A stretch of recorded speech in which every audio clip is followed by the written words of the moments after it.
Chapter 2. The selling lessons behind Nigerians and sex on first date. If you are a man reading this, I want you to imagine yourself stepping into a party full of hundreds of beautiful women. If you are a woman reading this, assume you are a man and please join me in this imaginary experiment. Okay, so there are hundreds of beautiful women at this party. Being the bad guy that you are interested in having an affair with almost all of them if possible. The problem is that you are just an average guy. You are not a celebrity. No one knows you apart from your family members, classmates, and those you drink beer with at Mama Joy's school sport. You are not great looking. You are just average looking. Granted, you are not ugly, but you are just like millions of other men, plain average. I mean, you don't even have beards. You are the average height and you don't have an athletic build. Six packs is far from you. Money, you are not rich. Yeah, you work at an old generation bank and earn 180,000 naira monthly. Not special. You can feed yourself and also send some money to your parents as pocket money every single month. You are thankful for what you have, but you pray things get better. Let's imagine you walk up to these 100 ladies, one after the other, and you tell them you want to have sex with them right away. How many of them do you think would follow you to the toilet or to the car or wherever you plan to carry out your evil thoughts? Maybe none. Think about it again. You are just an average guy, maybe one of the ladies. Maybe you can have one or two of them say yes to your crazy proposal. There is a chance one of them would be as naughty as you are. Or maybe one of them wants to get back at an ex and is ready to explore just like you. I reckon that in total, you will get between 0 and 3 to say yes to you. Now let's try another approach. You are still the same guy, nothing special about you. You walk up to 100 ladies, one after the other. You ask them if they are having a good time and offer to get them a drink if they need one. Then, as you are about to step away, you ask if you can contact them again. You ask for their WhatsApp number or Instagram ID so you can send a direct message, or you ask for their details on whatever technology application is working well for you by the time you read this book. How many of them do you think will agree to this? I reckon about 1 in 2 of them wouldn't mind.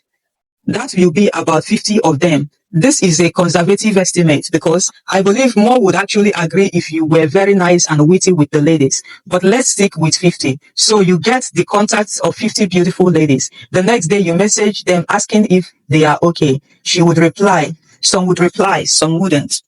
You keep up the communication with the 50 of them and you ask them out for drinks or dinner or to the cinema depending on whatever you guys agree. Later, you show your cards that you are romantically interested in them. After about 3 to 6 months, how many of these women do you think you would have smashed? Maybe half of them.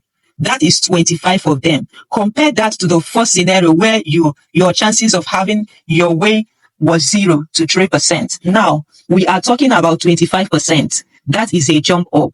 In the first scenario, you would think you were a smart guy who got 1 or 2 of the girls. No, you were not. You were just an impatient guy who lost the opportunity to get 25 girls. What has this got to do with business? A lot. A lot of Nigerians, salespeople and small business owners are too much in a hurry to make a few sales that they forget about building a long-term relationship with people who would buy from them over and over again for years. What they want is a sale today. What they should do is build a list of prospects and customers so they can market to them forever. Let me replace the experiment I shared earlier with a business scenario. Let's assume you have a website on which you are selling mobile phone chargers. You learned that one of the best ways to drive traffic to your website is through Facebook advertising. You got someone to do it for you. You got traffic for 10 cents a click. 1,000 clicks will cost you $100. Pay $100. You will have 1,000 potential customers on your website. Side note, if this sounds like Greek to you, don't worry. Facebook is a powerful way to advertise your website. I am writing this in 2021. You could be reading this in 2075 and maybe Facebook would no longer exist. But if it still exists when you read this, you should be using it. Just go online and search for how to advertise on Facebook. If you send those people to your website, how many do you think will buy immediately? Research shows that with a well-optimized website, about 2% will buy from you on their first visit to your website. That is 20 people out of 1,000. What will happen to the other 980 people? Probably gone forever, never to come back to your website except you spend another money to bring them back. So rather than try to sell to them immediately, why don't you offer them something in return? for their contact details. Remember the party saying, why don't you offer them a short educational piece on how to spot fake chargers that can spoil their phones, cause explosion, and endanger their lives? Imagine you click on that advert about phone chargers and you land on a website where you see this. Do not buy another phone charger in Nigeria until you read this. Discover how to spot fake chargers that can spoil your phone, cause explosion, and endanger your life. Enter your email address in the inbox below. How many people out of the 1,000 people you attracted to your Facebook advert will sign up for this? Think about this. They were interested in chargers. That is why they clicked on the advert to come to your page. They now see this. They remember stories they have seen online about how phones spoiled, how chargers blew up, and how people have died of electrocution. How many people would sign up? I can bet more than half would. Let's say half. That is 500 people. You automatically send the short report to them through an autoresponder. But now you have their details. You now send them to your website. Maybe one person buys. The following week, you mail them a reminder. Another person buys. During a holiday, you offer them a discount. Maybe another person buys. You still send them another quality information in the process to show you are a good guy. You send them to your social media page. A few of them would follow. Tell me, after about 6 months, how many people would have bought from you? A lot. And many more will buy years down the line. Also, when you have new products, you have a ready-made audience to introduce your products to. You don't even need a kobo to promote your new product. You just send an email or SMS bulk message to them. They are a willing audience. They opted to be hearing from you, so they are receptive to your message. Let me give you a personal example. You know me by now that I teach only the things I have done. No theories here. Only things that I have done that you can go ahead and do as well. Actionable tips. Anyway, when we launched NairaBet.com in 2009, I did not spend a kobo on initial advertising. In chapter 1, I told you about how people who had bought my information product on sports betting were asking me to help them fund their sports betting accounts abroad. I had an email list of people that had opted for my free tutorials on sports betting, as well as those that have bought the product. All I did when they launched was type an email telling them we now have a Nigerian sports betting website where they can trade in Nigeria. Do you get my drift? It is important you build a list of prospects and customers. Once you have a list, you will never go broke in your life again. Just maintain the list well and regularly. Sell them quality products. The war against poverty has been won in your life. My friend owns a hotel in Abuja. It is called Mayfair Hotel. It's on Danube Street, Maitama. It is a lovely small hotel of 20 rooms and it is always sold out, although there are a few sources that bring in customers, notably Booking.com. He tells me that anytime he sends an SMS broadcast to his list of customers, there is always a surge of new bookings.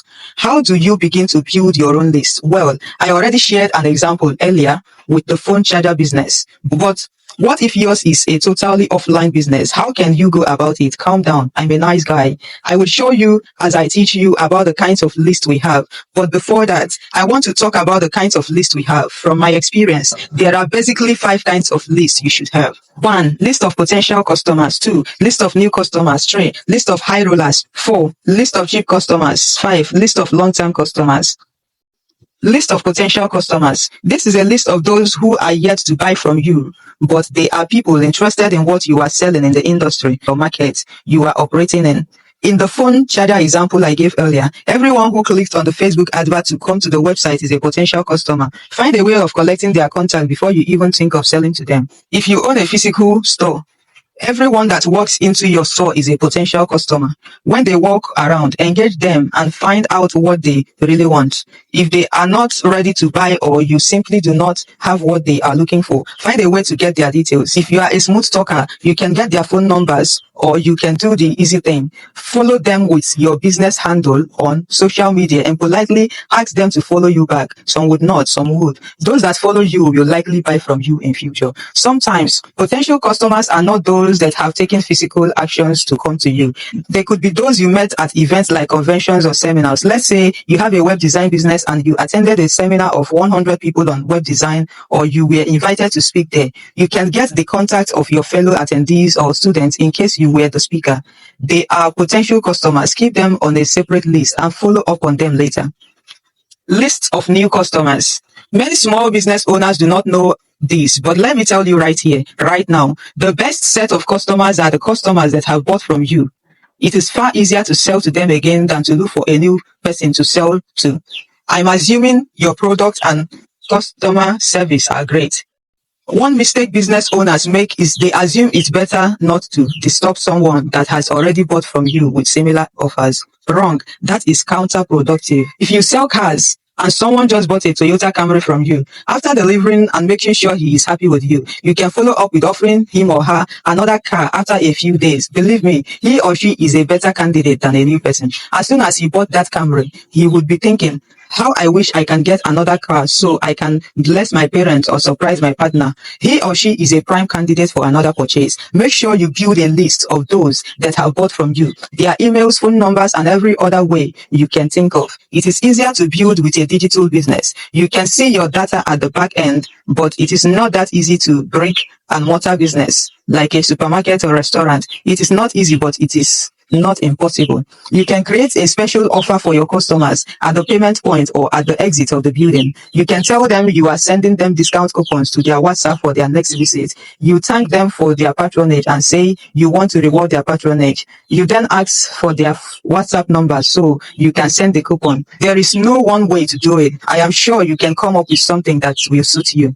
List of high rollers. Pay attention. I'm about to reveal to you a gold mine. In a lot of businesses, 80% of the money that will be made will come through only 20% of customers. The Pareto principle works in business. What is the Pareto principle? The Pareto principle is a theory that 80% of results are as a result of 20% of effort. The connection was noticed by Italian economist Vilfredo Pareto and developed by Joseph Duran, a distinguished management consultant. Pareto showed the approximately 80% of the land in Italy was owned by 20% of the population. This theory has been proven to work in life and in businesses. Examples abound. It is believed that 80% of work is completed by 20% of your team. It is believed that 80% of customers only use 20% of software features.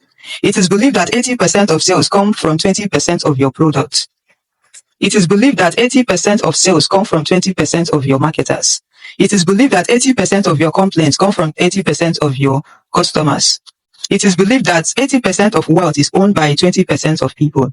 It is believed that 80% of sales come from 20% of your clients. Take a look at that last point. I know that for a fact, only a handful of percentage of your customers bring most of your sales. That should ring a bell in your head. Those customers are like gold. You should take care of them specially. You can have them on a special list. A special list you take care of. A special list you give undivided attention. A special list you attend to anytime they have questions and complaints. You cannot afford to lose your high rollers. You should keep them close. You don't need to tell them they are your high rollers. Just let them know you care about them as customers. They are likely not getting that elsewhere. List of cheap customers. I know I have been raving about the high rollers. That does not mean the cheap customers are not to be taken care of. You need them for 3 reasons. Firstly, you need their money. It all adds up. Secondly, the so-called cheap customers can be a high roller tomorrow. Sometimes they are just testing your products and services. Lastly, you need them to make up the statistics. See, a lot of banks do not need the 1,000 naira you have in your savings account, but having you as a customer makes up the numbers that the company can brag to the world and investors about. And of course, they will make the most noise, be it positive or negative, about your business. List of long-term customers. These are your cheerleaders. You absolutely must have a list of your long-term customers in order to care for them specially. It is hard to keep customers for years. There is too much distraction and competition. If you have people who have been buying from you for many years, it means you have been doing a super job or they just love you. Do not take that love for granted. Stay in touch with them. Tell them to spread the word about your business. Tell them to spread the word about your business if they are not doing it already. Keep them like they are family. Let me conclude this chapter with some words of advice. Nothing good comes easy. Success in business does not come easy. You need to continuously work at it. Can make it simply by directing your efforts at the real things that will bring you results. One of such important things is building and nurturing your list. Please do everything to make sure you do not joke with this. If you can build a sizable list, you will never be broke again. Just concentrate on growing and nurturing your list. There is no industry where you cannot excel. Try me.